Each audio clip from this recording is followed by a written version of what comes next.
My name is Hal West Said, and I chose to do my presentation on Albert Champion. The reason I chose Albert Champion is because I get to see his name and his initials every day in my workday as an automotive technician. A little bit about Albert Champion. He was born in Paris, France on April 2nd, 1878.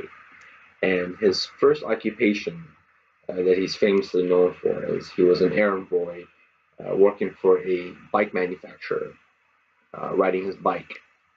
Uh, and he loved going fast. He liked really riding his bike as fast as he could. He wanted to be the fastest employee working for that company. When this caught the attention of his employer, instead of telling him to slow down, they recommended to him that he should enter a bike race. And so Albert Champion entered his first bike race, and surprisingly, he won. After winning this first bike race, he said, I could win some more races, and went and entered more bike races and got into racing bikes and motorcycles. Racing bikes eventually led him to America in the early 1900s, where he came to America to race bikes. And while racing bikes, he also found out he enjoyed racing cars.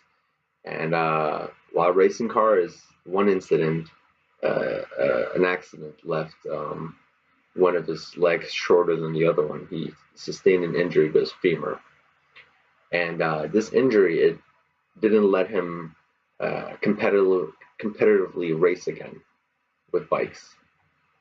And so he went on to create his own company, Albert Champion, in Boston, Massachusetts. It's a company that lives on to today. With this new company, he was importing parts from France and eventually created the spark plug.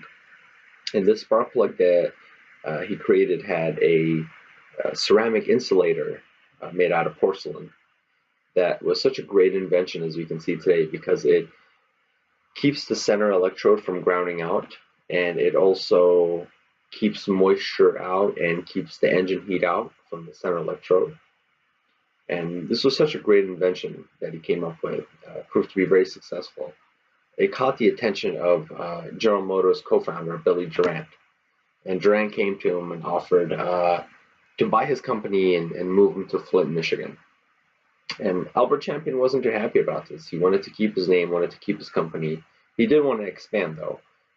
His investors didn't want to sell his company either. But eventually he took Durant's offer, and the Champion Ignition Company was launched in Flint, Michigan. Now, this company only lasted for a couple of years before it went out of business.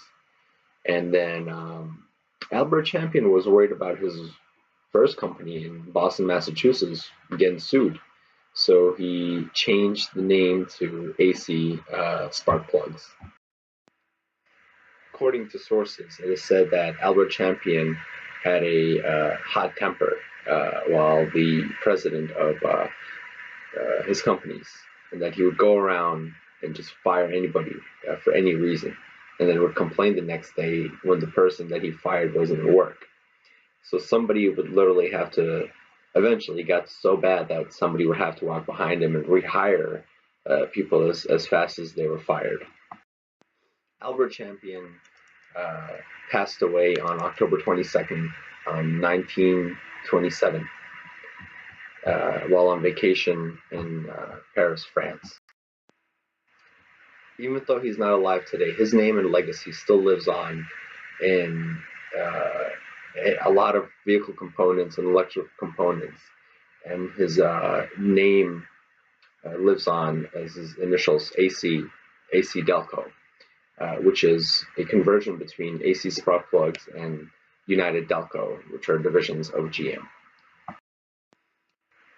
Some cool facts about his creations, his spark plugs. His spark plugs were used in things from Amelia Earhart's airplane to the rocket that landed the first man on the moon. And that concludes my presentation on Albert Champion. Thank you.